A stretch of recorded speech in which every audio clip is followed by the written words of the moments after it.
Woof woof, and welcome low ego action heroes. This is Debbie Levitt from deltacx.com. We're a full service CX and UX agency. Check us out. And sorry about the big woof at the beginning. My dog was excited. Welcome to our Friday reaction stream, which used to be a short reaction stream, but then y'all started sending in so much stuff that it's probably going to run an hour. Feel free to watch it at 2x if you're not live with me now. So welcome to Friday. I've got a fan running. I hope it's not too loud. And we have a pile of stuff today. So I am going to jump right in and get my screen ready and show it.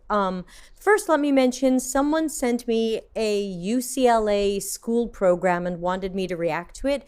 I'm saving all of the school programs, boot camps, online courses for a separate show where I can just go through all of them. We did that once before. I'll do it again. If you need me to look at that UCLA thing before, message me on LinkedIn or send me a Slack note. Everybody can join our Slack channel for free, deltacx.link/join Slack. Otherwise, we'll have to review it another time. So let's flip over. This should give you me and the chat room and the tip jar and our first thing. So someone sent in UX Magazine's article that experience design for targeted user emotion. I don't know why targeted is in quotes. I would think emotion should be in quotes. In an already stressful enough world, the products that pay a great deal of attention to users' feelings stand out from the competition. There are so many factors that can cause negative emotions. How do we minimize the risks to user-product interaction? The answer lies in emotion mapping. So this is something that I don't totally agree with. I do agree that products will stand out when they pay close attention to users' tasks and workflows and needs and pain points, and of course correctly solve for those, and that the outcomes of correctly solving for those could be that people feel positive emotions. But I don't believe that designing for positive emotions makes sense if you are missing the whole picture of tasks and workflows. Hello, Ralitza.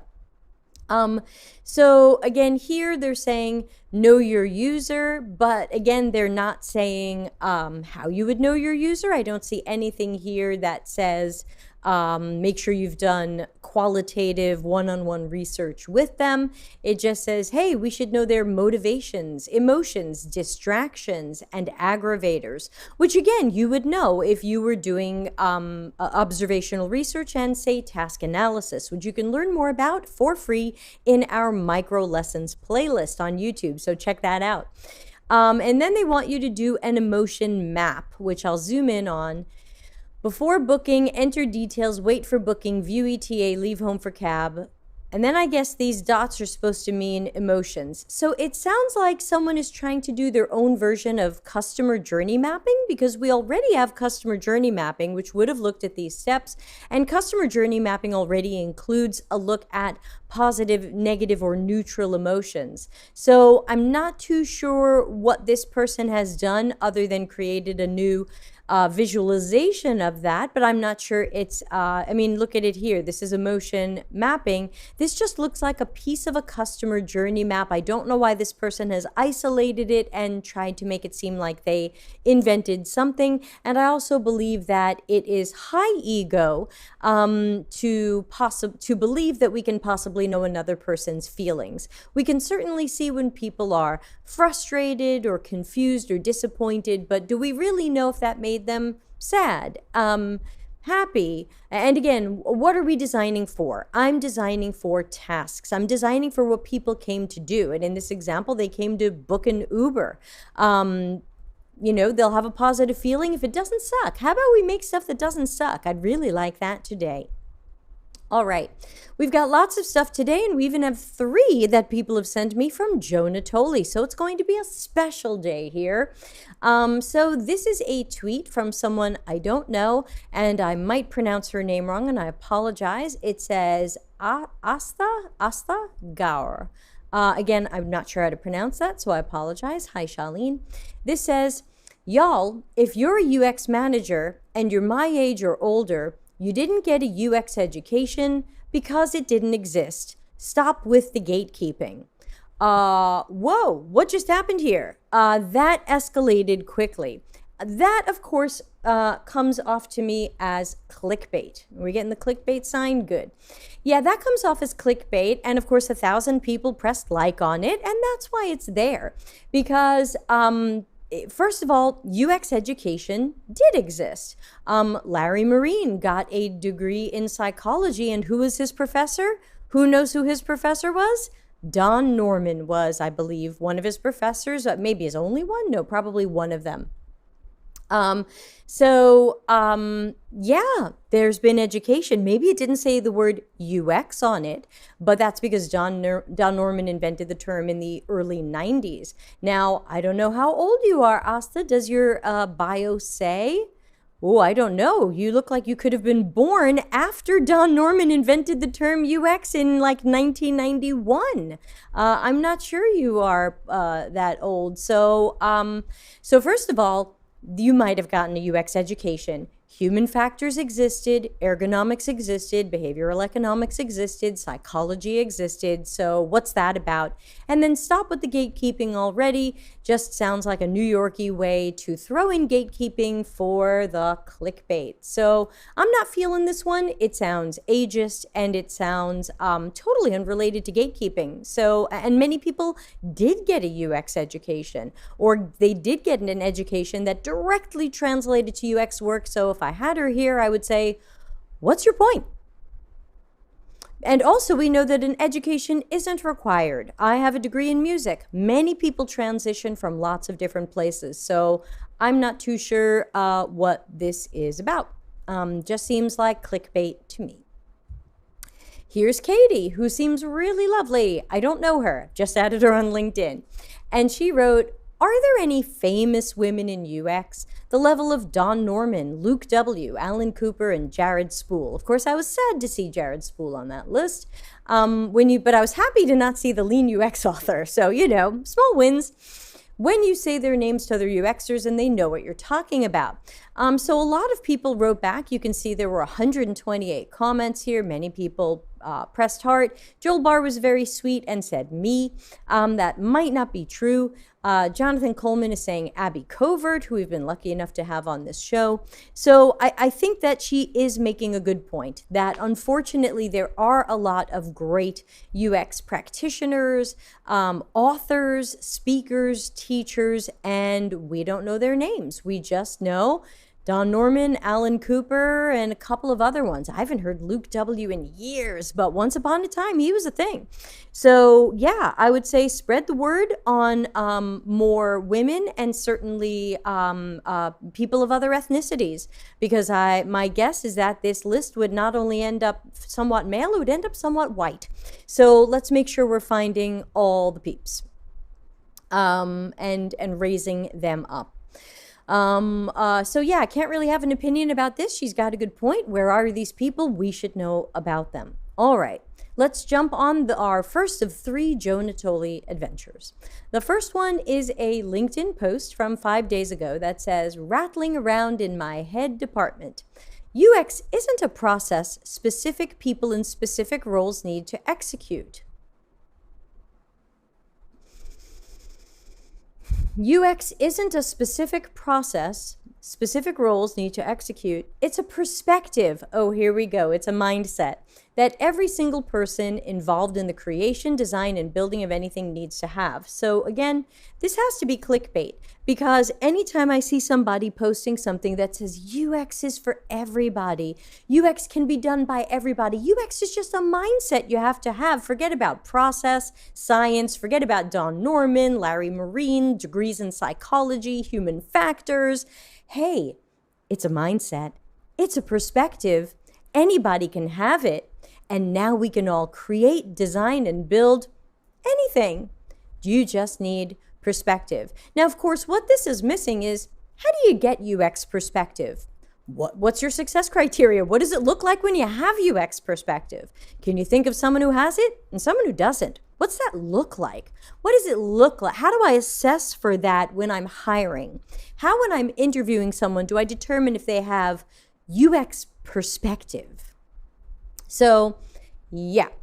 There you go. So another thing that I'm not impressed to see and doesn't really make sense to me, seems like clickbait, not meaningful, actionable, or helpful. What do I do after I've read this? How do I go have a UX perspective? How do I inspire a UX perspective in others? And are we sure that's really the right thing? Or is that the continued cheapening and minimizing of what Don Norman would tell you UX is? He made up the term. I'm going to go with his definition. That's just me, Joe. Sorry about that. I10 says, honestly, it sounds discriminatory to hire somebody for their perspective and not their skills. That's true. Chances are most jobs right now are looking for skills and experience and not perspective. Good point. Solomon says the UX perspective falls somewhere between 45 degrees at a diagonal from the event horizon. We can always count on Solomon for something that sounds like it came out of an action movie. You are living an action movie. So as usual, pretty much no dogs for Joe. It's just shameful at this point. Okay, more from Joe, also 5 days ago. He was on a roll. This one looks like it tanked in the LinkedIn algorithm compared to this one. This one got 79, reactions and 12 comments, which is light, but not terrible. And this one got 19 and 2. So this one died in the algorithm. And it says, I see far too many people and teams paralyzed without data or access to users. That can be true. Sometimes we don't have good access to users and we're wondering, what are we going to do? Now, of course, we've covered that a few times on this channel and I've written about it in my book, but let's see what Joe says next. Sitting on their hands if they can't do by-the-book UX work. Well, hold on, that just escalated pretty quickly. That's not usually what I see. Usually I see people putting on their critical thinking hats, putting on their creativity hats, and getting creative to figure out how are they going to get data or access to users or access to somebody who has good user-related knowledge. Sometimes that's the best we can do as stakeholders. Sometimes it's talking to customer support. Sometimes it's more secondary voice of the customer research, looking at tweets and app ratings. So I have not yet seen a good UX researcher or team who doesn't have access to users saying, F you, I'm going home. I'm just not going to do anything because I can't get access to users. I've done all of the sneaky side things before. You know, I've spoken to all kinds of people because I couldn't get access to users, and I believe these have always worked out pretty well. But let's see what Joe says next. Look, you can wait, complain, and get nowhere, or you can act. That thing between your ears is there to be used. Try, test, improve, repeat. Okay, so another adventure where I feel like after reading this, I don't really know what to do. It would have been great if Joe had said, when you can't get access directly to users, here's some close analogs that you can try.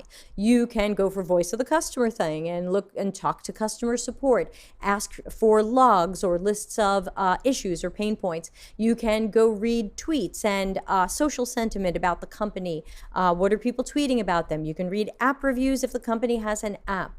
You can speak to stakeholders. I also like sometimes to speak to sales. Sales is talking to our potential customers and knows who signed and who didn't want us. There are many analogs available to us, and I wish Joe had told you that, so that if you are in this position, you don't feel paralyzed. You now know what to do. So congratulations that Joe is giving you permission to do the right thing. I just wish he told you what that right thing is or possibly could be. Otherwise, again, this comes out for me as clickbait. It just seems clickbaity to, you know, to say, yeah, you can do the right thing. You don't need permission. Just do it. Well, hey, Joe, what is it? Let's help people out and give them that concrete advice so that they know what to do. As usual, no dogs for Joe. Moving on. Well, it's Joe again, this time on Twitter. And I don't use Twitter, so let's see what he's saying. No time for users, no access, no problem. In my what to do when there's no time for user research training video, aha.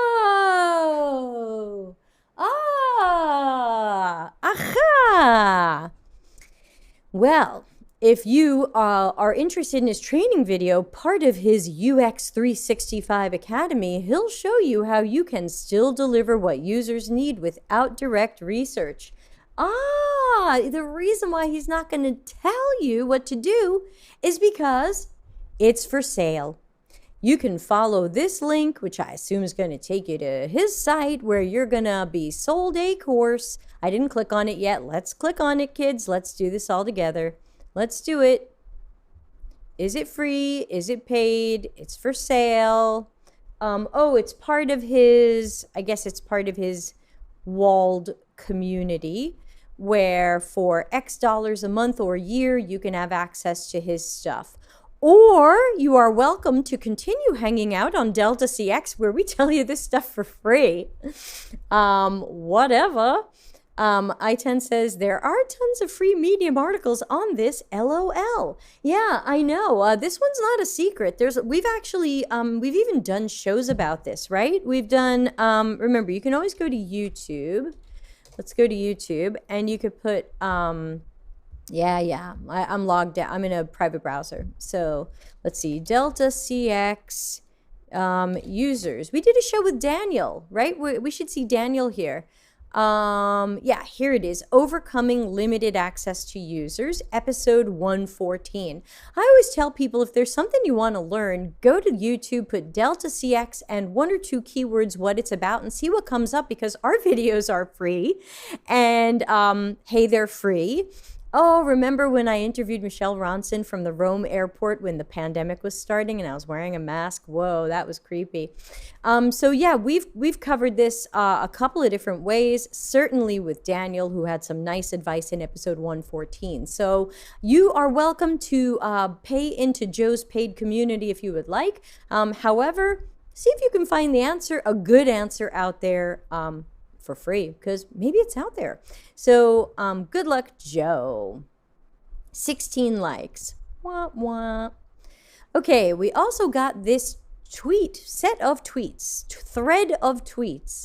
Cameron Mole, who I don't think I know, says, we still haven't dialed in the role of higher education. Is UX fine arts, computer science, and is it even UX or something more holistic like a degree in business strategy, behavioral science, design fundamentals, typography, design of everyday things all in one?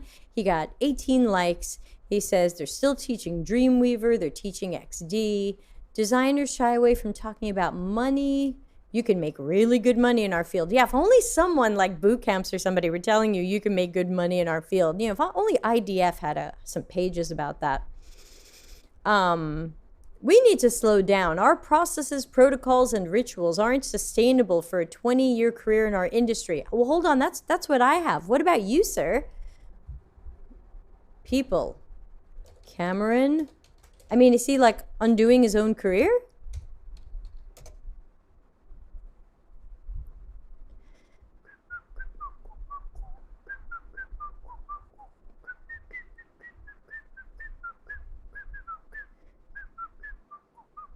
Okay, well, it looks like he starts in interaction design in 2006, which would be a 15-year career. And before that, marketing, some interaction design before that, UX contracting or something he's calling that before that.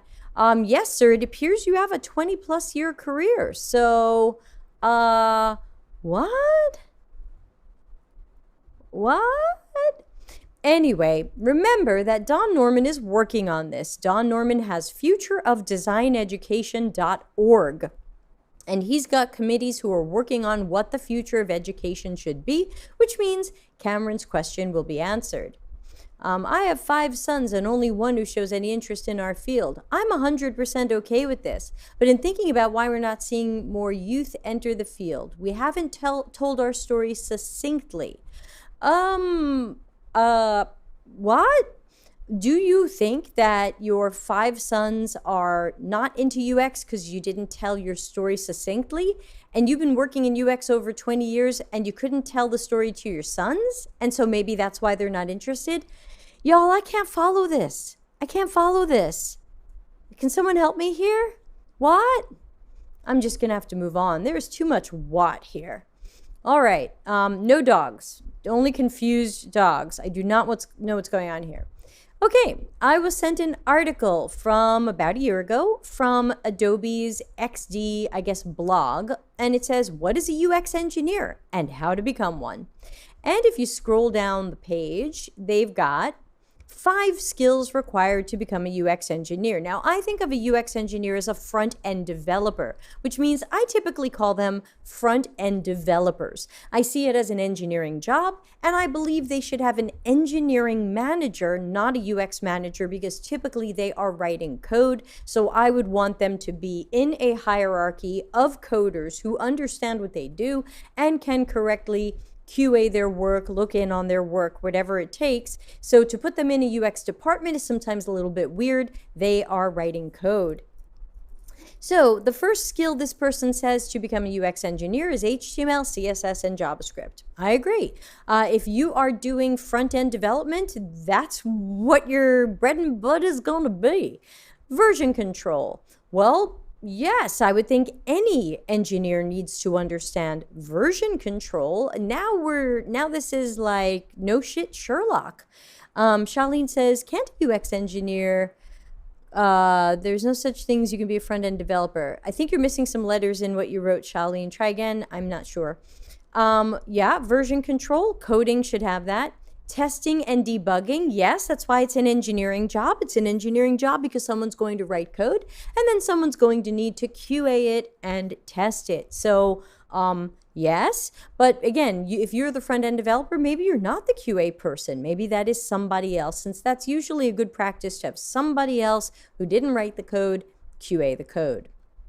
UI design principles. Now, front-end developers are typically working very closely with UI designers, visual designers, and people with titles like that. Sometimes, of course, you're unicorn hybrid product designer. So is there anything wrong with front-end developers understanding some UI design principles? I don't see why not. I guess the question is, you want them to know that, but of course, if your UI designer knows UI design principles, then they're given good stuff to the front-end developer. It sounds like they want the front-end developer to know enough UI design principles to maybe QA the UI person, because like they should know about spacing. Well, you're gonna get UI from the UI designer. That's going to have spacing, or your component library says spacing, or your style guide, or your design system. So are you QAing them or what? And then, of course, empathy. Oh, empathy. What would we do without you? I need a front-end developer with empathy. How are we going to assess for that during their job interviews? Let's make sure the front-end developer has empathy.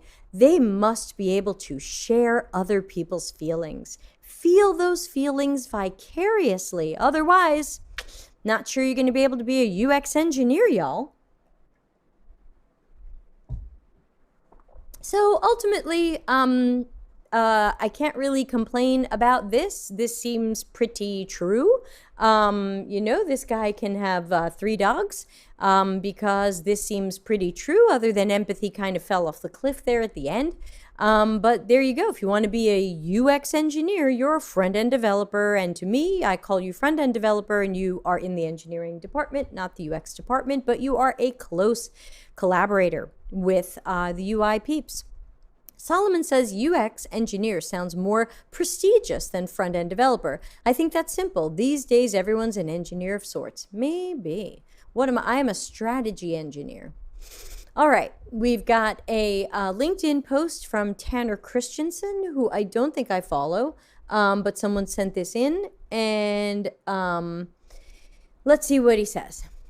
First of all, he's linking a Fast Company article that says the real reason you're not more productive at work, it's not boredom, it's bad UX. And I didn't read the article, but the article appears to say you're not more productive at work because the UX of enterprise software is so bad.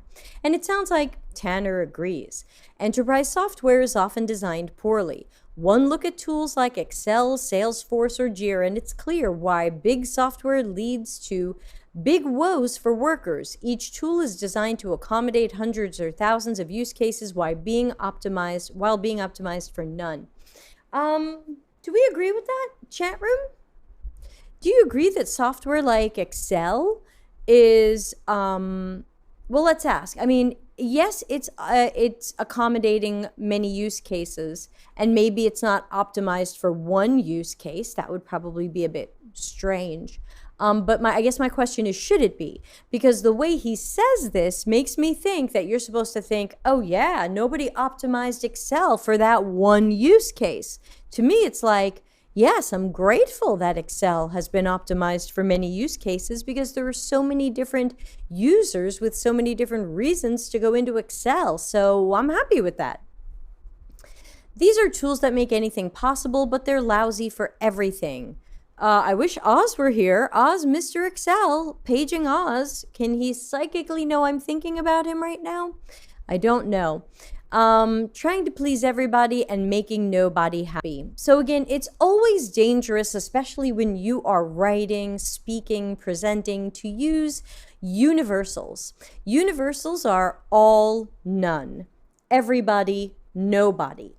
And I think these are dangerous because I think because as soon as we find a crack in your argument falls apart. So again, to say that these tools make nobody happy, we can certainly disprove that. And now your post starts to look a little bit bleh. John is here and says Excel has been around forever because it's so useful. Actuaries rely heavily on it. Many people rely heavily on it. I use it too. It's not special for math heads. These tools are poorly labeled to accommodate endless purposes. Again, by what standards? I find Excel easy to use. Now, of course, I'm used to it. But, you know, what?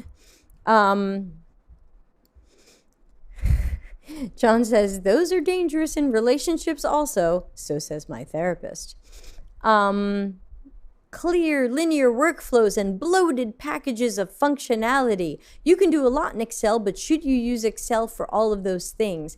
And again, what's the alternative? Having 10 different Excels or different levels of Excel that people have to unlock or pay for rather than just giving them everything. And I always prefer a tool I can grow into, not a tool that I'll quickly grow out of. So I'm kind of happy that Excel does more than I need it to. It gives me a reason to explore and learn more.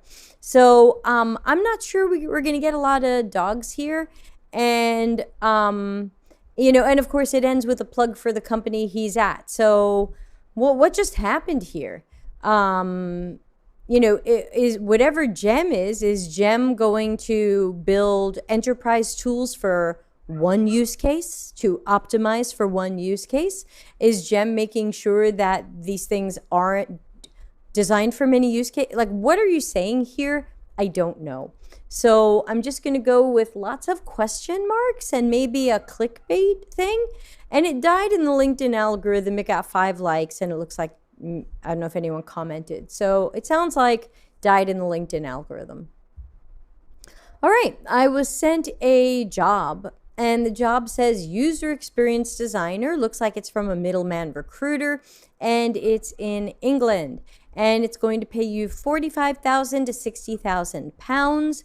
If user experience designer without saying junior or senior, lead, principal, something else, I would say that's probably mid-level, and that would probably be 2 to 4 years of experience. Let's see what it asks for. All right. We're changing data with database technology. My client is looking for an experienced UX designer with experience in wireframing, prototyping, UX, front-end, JavaScript, Angular, Vue, React, Figma, Sketch, and Adobe. Okay, so this is your hybrid jack of all unicorns who is a wireframer, let's say job a wireframer, and a front-end developer. And interest in data science would be nice, but I guess if you have no interest in data science, you can also apply. Solomon says mid-level. Charlene says 60,000. This should be mid to senior. Well, let's see if they say how many years of experience you should have. Prototyping, agile, hosting design sessions. Good news, everybody. You're going to get to design by committee here. JavaScript, knowledge or proficiency. Knowledge or proficiency. Everybody, please make sure you use the words you mean to use. Do you just want someone to kind of know JavaScript or be really damn good at it? Figma, Sketch, Adobe, in-depth user research. Oh, surprise! Oh, surprise, you're also the researcher. So you are the researcher, you are the information architect, you are the designer, you are the prototyper, and you are the front-end developer. See episode 116 on about how that is not going to be agile and how that person's probably going to have to skimp on most of that because everyone's going to say, where's your code? Where didn't you code this already? Where is it? We want to go live. We don't know how many years experience they want. It doesn't say, it just says mid to senior. Now, of course, if a job is senior, it should have the word senior on it and pay senior. That's the right thing to do. Charlene says unicorn and sent us a unicorn. Solomon says, oh darn, the shopping list. Yep, it did seem like a little bit of everything. And then, of course, my question is always, how will they assess for all of these skills? Because you don't want to just hear someone go, yeah, I use Figma, I've heard of JavaScript, and go, cool, you're qualified. We're supposed to be assessing for these skills. As my HR training says, if you are not going to assess for it, take it out of the job description. Don't make it somebody's responsibility to do user research if you're not going to check if they're any good at user research. We must be assessing for these things, otherwise take them out of the job description. That's it. So check out the HR training. It's completely free, deltacx.link/HR-training. Remember to enter the giveaway. I'm giving away a box of Italian goodies shipped from Italy. Make sure you can receive packages from Italy, deltacx.link/giveaway. And I challenge everybody today to not only subscribe, but tell some friends about our YouTube channel. We want to see more subscribers here just for vanity, because I don't know why terrible channels that tell you lies have more subscribers than I do, other than they might have paid for them. And I don't want to do that. It would certainly help me in the YouTube algorithm, but it seems like the wrong thing to do. So won't you pick 3 people today and tell them about the Delta CX channel and all of our free information and live lessons and live help. I would love to spread the word and help more people. That's my goal, help more people, because I'm, not charging you for this. It's free. So that would be it for this show. Let's switch back to a giant picture of me. I think that did it. All right. So, if there's any last thoughts or questions from the chat. I10 says, I told 1 person, 2 people left. Thank you. Appreciate it. So remember, we've got more shows coming up. You can also look at deltacx.link/events to see what live shows are coming up. And again, as always, our live shows are free and they're all archived on YouTube, and they shouldn't have ads. I've turned off ads. If you see ads, let me know. So let's talk about shows. Monday, we're going to have our first panel on the realities of UX work. I10 says, that's it? Yeah, that's all I got.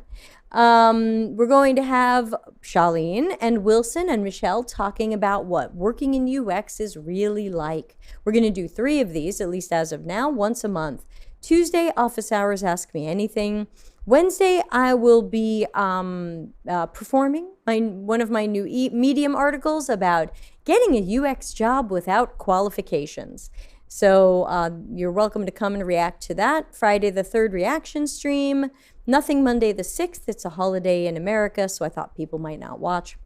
Tuesday the 7th, office hours, ask me anything. Wednesday the 8th is our Slack monthly networking. It's free. It's a whole video networking adventure. Join the Slack channel and check the live events channel for how to get in. Charlene says, oh, that's Monday. It's a bank holiday. I can relax. Yes, you don't have to look at me. You get a day off. Thursday the 9th, we're going to do, Michelle Ronson is going to be back. We're doing storytelling in UX research. You requested it. It's coming. September 9th, mark your calendars. Friday the 10th, reaction stream. Monday the 13th, Lee Andres is going to be back. Yay! Confetti, please. She's going to talk about how to give more concise, compelling answers in interviews. Since I know some of you recently did not get a job or move to the next step in an interview process because you were told that you didn't give very good answers or that your communication wasn't clear. So we're going to fix that. The 14th of September is Office Hours Ask Us Anything, Three Musketeers with Darren and Dr. Nick. And Friday the 17th, Reaction Stream. There are still more coming. Monday the 20th, Julia DeBari will be here talking about questions you should be asking during interviews to make sure your company gives two craps about UX, maybe even three. I10 says, yay, excited to see famous UXers. Yay, me too. So that's a little bit of what's coming. Check the events for more. Other than that, I'm going to play us out of here. Thanks, everybody, for coming. Happy Friday. Have a safe weekend. Please wear that mask. I know too many people getting COVID right now. One person's in the hospital. I'm so worried about all of you. Please, please take this seriously. And if you are going out, wear that mask with that filter. So be well, and I will catch y'all on the Slack channel. Thanks. Bye. Customer centricity as business intelligence. Visit deltacx.com to learn why we are